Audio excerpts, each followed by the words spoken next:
Your party travels away from Crossroads down a long and winding path. The woodlands seem to be, well, thick, positively bustling with life. You didn't expect this much greenery and, well, livelihood this close to the big city, but here it is. You take step after thoughtful step, wandering amongst your new company as, Delphi and Jillian pleasantly chat behind you. Ooh, what do they chat about? Did you see earlier? Okay, so Celine talked to Levin apparently, right? And Levin, he said that he was out to go get sprinkles? I don't think she understands what she did. They look back and forth. Levin is on a quest now. Oh, no. I'm a little worried, but I'm sure he'll be fine. Velvet's gonna try and approach some of these good bean bunnies. Yeah, you immediately just wander off into the woods on your left. You see a small creature just foraging around. It picks up a flower in its mouth and just starts to squidge away from you slightly. They seem to frolic around the flowers on this stone. That's a good stone. Can I take this apple? Add an apple to your inventory. I feel like it should be better than the pickle. As the doctor takes the apple, she disintegrates. Out of curiosity, I'm assuming the weapon was not this way? Well, more or less, actually. Really? This is one way to go about it, yeah. Okay, I'll take your word for it. Take a sharp left into the into the ditch. She looks in the ditch where Ned is, climbing down. I gotta go make sure he's fine. Ned, honey, what are you doing? Can I come with? He gives me anxiety. No, of course, I couldn't agree more. Ned? Ned has found a moving rock. Okay, looks like it. What is that? Yeah, it's one of these. It's called a minor crab. They dig up rocks, and then they put them on their backs. Kind of like a hermit crab, except they're, she kind of points down at their claws. They actually look incredibly sharp and weirdly muscly. Yeah, they strike with an almost piston-like force. All right, Ned, Atticus looks up from this skull mushroom. Oh, you're looking at the skull mushroom, eh? Yeah. Somebody who's familiar with herbs could probably, tell you a thing or two about that type of mushroom. Go for it, Ned.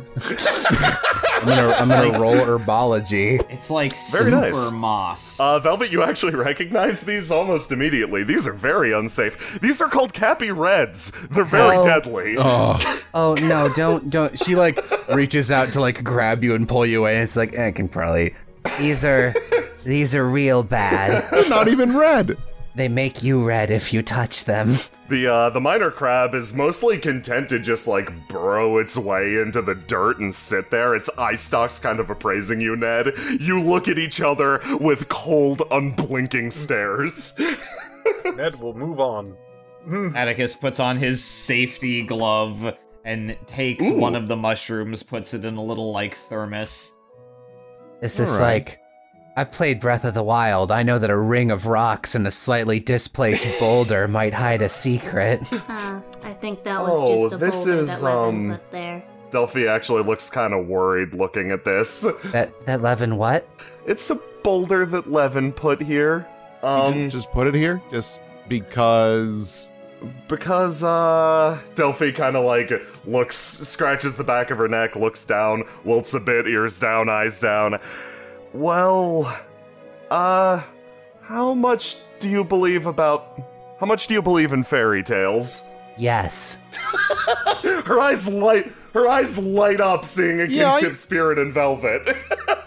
Well, okay, so there's a legend around these parts. There's a big legend, right? Rings of mushrooms attract a certain creature. Fairy circle. Fairy circle, exactly. Except when they're mushrooms like these, Delphi points down at them. It attracts something more nasty. Something called a moss walker.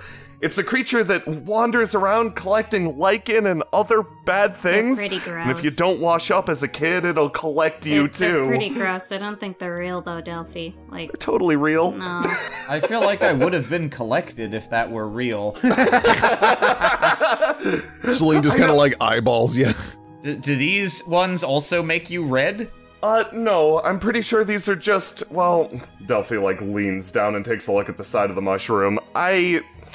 I guess I know a thing or two about herbalism, but she like looks over almost expectantly at Velvet. These are mushrooms. You know a little bit more about these ones. No, you actually do. These are called wind umbrellas. They have a tendency to get caught in updrafts and blown upwards, almost like an umbrella caught in a windstorm. It's a very clever name. They're very resilient and they'll regrow even if you take a few. You get the feeling that the rock was placed here to permanently disrupt the circle. She takes a couple of them.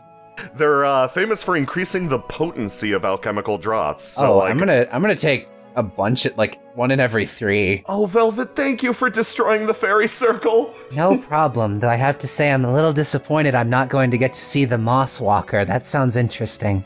I mean, I could move this boulder easy. Do you want to see it? I mean, I already took them. The circle's ruined. There's still most of a circle, and if anything, it'll give it more reason to come and kick our ass. Oh, we wouldn't want to attract any kind of fey creature who would be accepting of most of a circle. Yeah. You hear scraping sounds from Ned.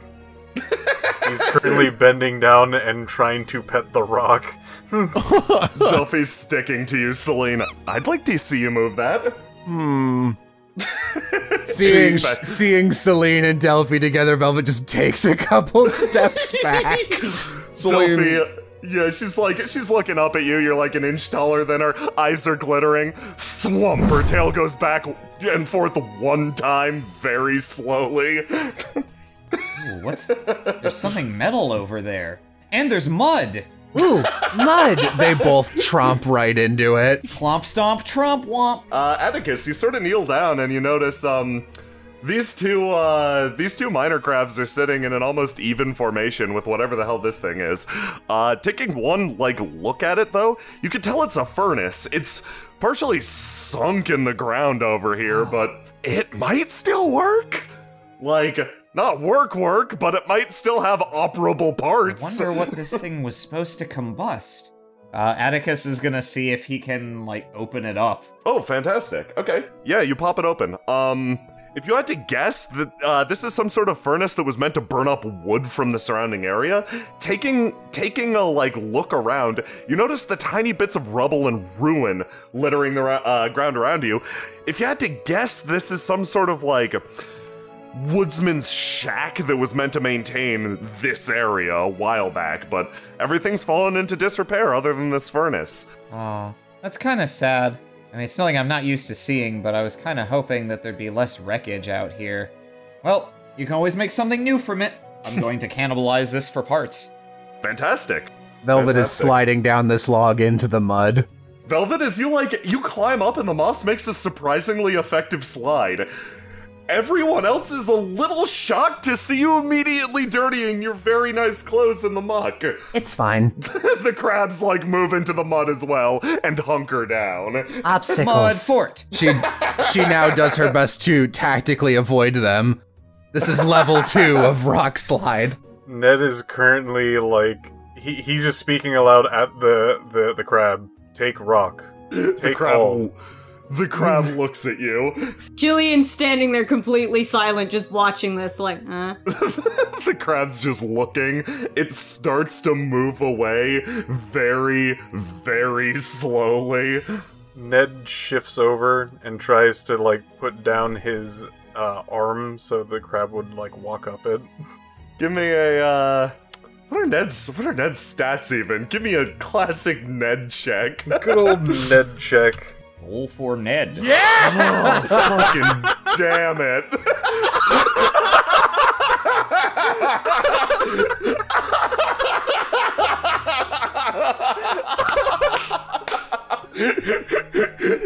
God! The fucking bug quietly just moves up your arm as if it were the ground, attaches to the back of your helmet. Suddenly your head feels significantly heavier, but 2 long eye stalks poke across it on either side. That is hilarious. Ned has found friend. Yeah, no, it's... Feel free to move and or control this thing. I'm gonna make you an equip for this. Ned, friend to all animals. You like my new hat? That's wonderful, Ned. Thank you. That's actually pretty cute, yeah. She's kind of sheepishly walks away.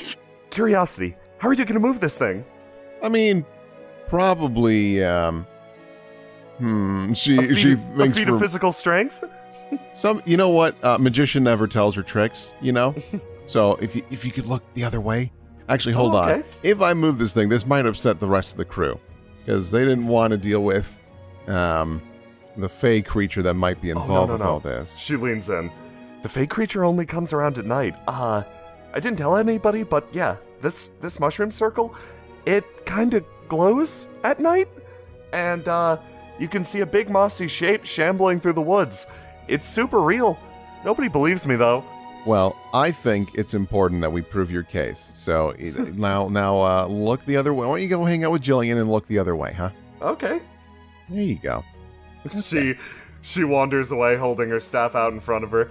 Jillian, I was told to look over here with you. Okay. You suddenly hear a thwomp as the boulder vanishes, appears out of the side of this hill, and rolls past the two, like sending just a curtain of wind up. Like all their cloth is like flown forward. Delphi's just staring straight ahead, still smiling. A curtain of wind, you say? Do these mushrooms fly up? Ooh, yeah. Every single mushroom that remained is now sitting stock straight up, except obviously the ones that were crushed. Celine just kind of dusts her hands off. Ta-da! Delphi slowly turns around. My goodness, you did it! How did you move it so How did you move it so far? Magician. I told you, I can't tell you. It's super secret. Did you use magic? Maybe. She like cups her own chin and kind of scratches it. Ooh, like what type of magic? Just your basic telekinesis. Uh-huh. You needn't worry about it too much. But listen, I'm a master of my craft. We need to talk about what spells you know. Oh, we could probably trade notes. I want to hear about every single spell you can cast. Oh, sure. I should. Oh my God! Cloud of soot billows up from the furnace as Atticus finishes ripping out parts. You come away with 2 parts. These are going to be specific to machine upgrades, but they're very useful. You gain a ventilation part and a combustion part. What'd you find there, Neat. kid? An air mover and a blower upper. Oh, okay. Yeah. She just nods, thinking she understands, but she doesn't. Delphi waves from the mucky shore. It turns out Celine's a boulder mover. Like a earthbender, I guess, sort of thing. My powers vary greatly, but I do not have teleportation. Wow, that's such a specific thing not to have. Mm-hmm. I'm a mage myself. I don't know if you know, but I specifically lack a lot of powers as well, actually. Julian's just there with these 2 tall people talking over her head. I forget that Jillian's actually like super short. Hey. Hey, where'd Velvet go? Bunnies. I think no. she finished sliding and she went off to I think she wanted to look at the rabbits. Oh, okay, Is that what, yeah. That's what those are called, right? Well, yeah, no, rabbit'll do just fine. I'm sure they do look like rabbits. Those are dragons. Delphi, like, squidges around the muck barely and starts to move over towards Velvet. Velvet is like meditating under the shadow of the rock next to a rabbit. You see a couple feet in front of her, there's like a big muddy patch in the grass. You take it she probably like laid down and rolled like she was on fire to dry the mud off of her. It didn't work that well. Yeah, you all approach as Velvet's just sitting under this rock with a bunch of, like, little rabbity creatures gathered around. It's quite a sight, actually. Huh. Looks like a mountain guru. Oh, she is just caked in it. She meditates like Levin. Is this something Levin does? He just rolls around in the mud and then hangs out with bunnies? No, mostly he just closes his eyes and sits there, not really moving or breathing much for, like, days. Days? Days. Okay. 2 weeks in a row. Velvet like hears you guys coming and it's like, oh, okay. And then kind of like pops an eye open and sees that like you are all closing in around her in a semicircle and starts backing up against the rock. All right, that's you know what? It's at this moment I realize that we're being really creepy. Is this a breach of etiquette? Should I do something else instead? I mean, we're kind of surrounding her, and she got her back to a rock. Yeah, that's. I wanted to that's a sit good- Hello, down Ned, I across like from your her hat. and Thank have you. her like open her eyes, and I'm suddenly there and be like, ah. Did you find anything under the rock? Shade. Fascinating. Velvet, as Ned walks away, you just see an eye stalk focused on you from the top of his helmet. She looks at the eye stalk as he walks away, and then she like kind of looks down at the rabbit like, maybe I could get a hat. The rabbit looks up at you. I think around these parts we called them, they were... Delphi starts to think for a second. That's right, they were called cat's ears? Cat's ears? Cat's ears. Cat's ears. But where I'm from, we used to call them dandelion dogs. Oh, Why's that? Well, they kind of look like dandelions. Or at least I thought. Then Do I they saw blow in the real wind? dandelions. I don't want to find out. I mean, that's fair. I was just curious.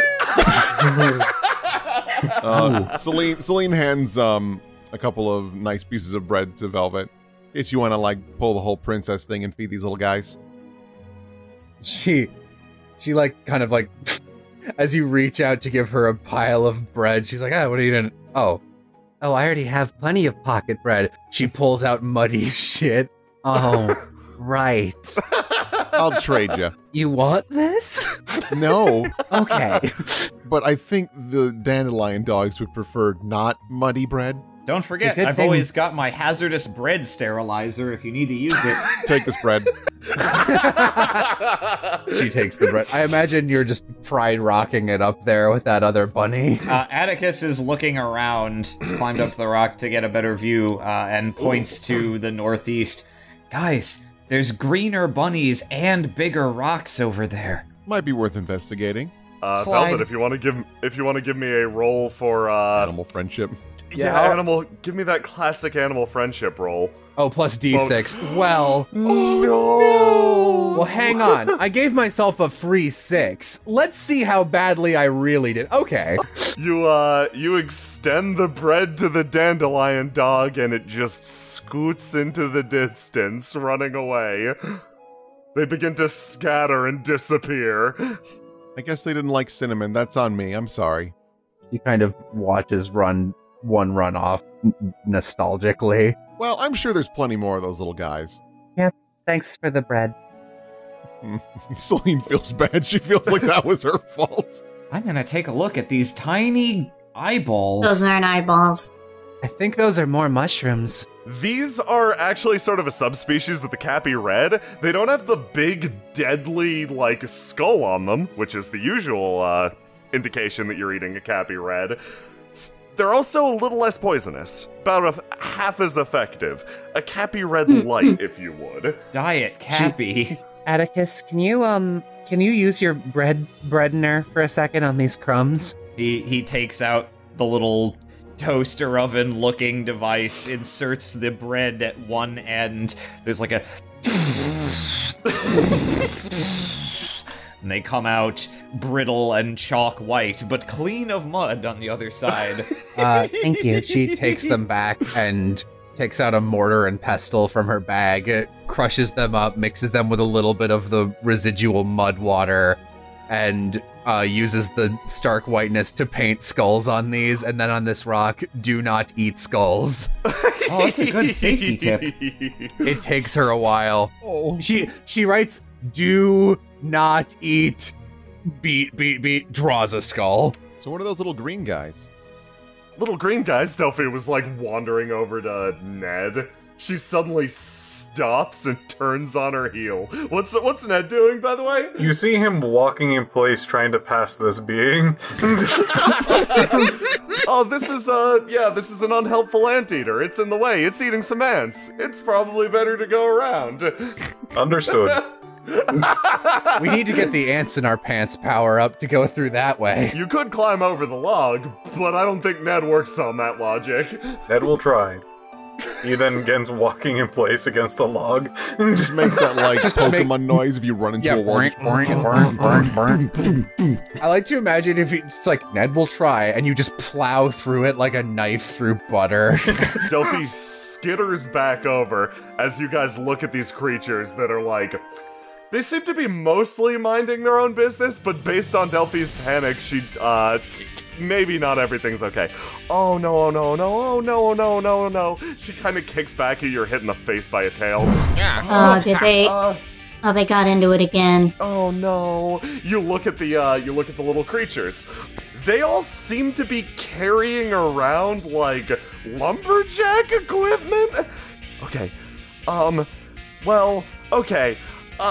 Somebody asked if they could access a little shed over there. She points right over there. To use, our axes, maybe cut some firewood, maybe some other things. Yeah. They might have forgotten to lock up. Oh. Yeah. What's the problem? These little guys, they're Bloomshades. They're nice. They're friendly. They're really mischievous. They don't know how to use tools. And are a little dangerous to people. They're tricky.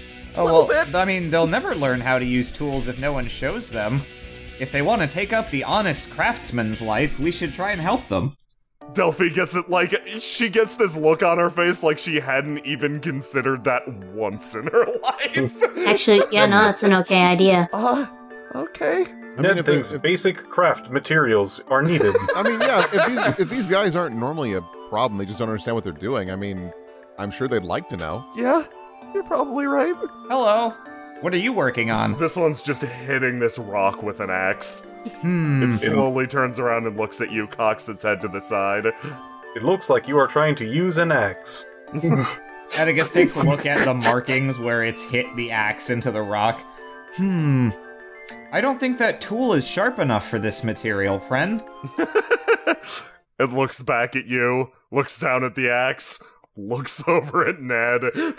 Would you like to learn how to axe? Picks up the axe, like reels back with it. Nope. I'm ready with a portal to just like this guy through a tree. That's against the first rule of axe safety, or bladed tool safety in general. Velvet, seeing this thing like do the it's not hard enough to cut, immediately looks Ned over. She's like, oh, I know what that look means. Then again, I suppose Ned's already wearing a helmet. But first of all, you should be wearing some kind of protective headgear. When you strike something with a blade, small fragments can fly away and they can strike you in the face. Also, your stance is incorrect. Ned moves over and puts him into a better stance to swing harder. Velvet is like, this thing is like, has the axe over its head vertically, and is like, why isn't it swinging down? And Velvet's holding the shaft. Delphi breathes the biggest sigh of relief seeing Velvet do that. She flashes you a thumbs up. Atticus is gonna drag a log from over here. So, what you probably should try to do, yeah, so, well, you might have dulled that, actually, by striking the rock, but why don't you try and see if you can cut this in half? It stops trying to swing the axe at Ned, stops, turns, and aims it straight down at the log. Let's, yeah, that'll do. Yeah, it strikes the side of the log and immediately cuts it in half. It looks incredibly pleased with itself. You did it. That was well done. They're almost 1 of 20. They're almost two perfectly even halves, but in a condition where you were crafting something for precision, you'd want to make sure to mark out your intended point of striking first so that you can get the cut that you want. Velvet leans down and draws a chalk line. Delphi starts just back over a big bundle of logs. Wait, hold on. She takes off for a second. She sprints over here and grabs the anteater. Die. She drags over this log that was next to the strong. Delphi kicks up an entire wave of dust. A rope slung around this log. It's just like home. She drags it all the way over here and plops it down, perspiring, dusts her hands off, ears flick up, bright smile. This is actually so useful for me. I usually chop all this up on my own. If they could help out, that would be great. Why don't you mark out the length of log that you want?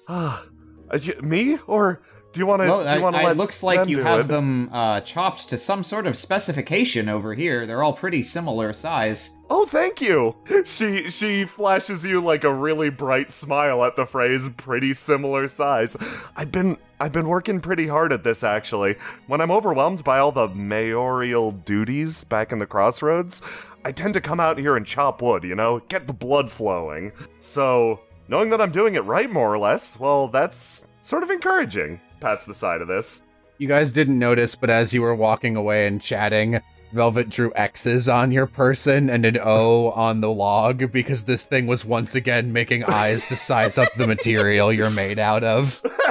All right, little guy. I don't know if you're aware of this. There's going to be some tutoring going on. This one over here has like a gas-powered something or other. Okay, I'll Celine. give you a little more space. It basically has a long, almost protrusion of wire at the end that flails around. I heard the leveraging of a combustion reaction. Yeah, this is more your expertise, kid. I am not getting near that. Delphi wanders over to these three and, it gets them going. This one briefly considers, thinks about swinging the log at the, rock, how little damage it dealt, thinks about swinging the log at Ned, also sees the X in its mind for, wouldn't cause enough damage, looks at Delphi, thinks real hard. Velvet turns down. She really quickly does her best to okay, how do I you, and flips her around, and there's an X on her back. They all nod, looking at each other. What kind of noise do these things make? Are they just They're silent? actually, it's weird. They're dead silent. Taking a look at them a little closer, Velvet, you notice that they're not. You expect a biology, You're a doctor. You're looking for what pumps blood. You're looking for what type of general shape it has. If it's humanoid, if it's some sort of animal. These things seem to be more or less inhabiting the cloth that they occupy and the shadow within, without real substance. Delphi mentioned that they were Bloomshades. You're not sure if that means shade as in ghost or shade as in do they bloom in the shade? If you leave some cloth around, are they just fairies that inhabit it? She's beaming up at you again. Or down at you, Yeah, I was guess. gonna say, I'm not tall. Jillian in the background gets a big look on her face. I could try that. You do know the fairy tales, Velvet? I know some of them. Fairy tales are neat, because most of them are true. She started that happy and weirdly ended it sad. Same thing with Delphi, weirdly enough. The two of them kind of just look down. Yeah.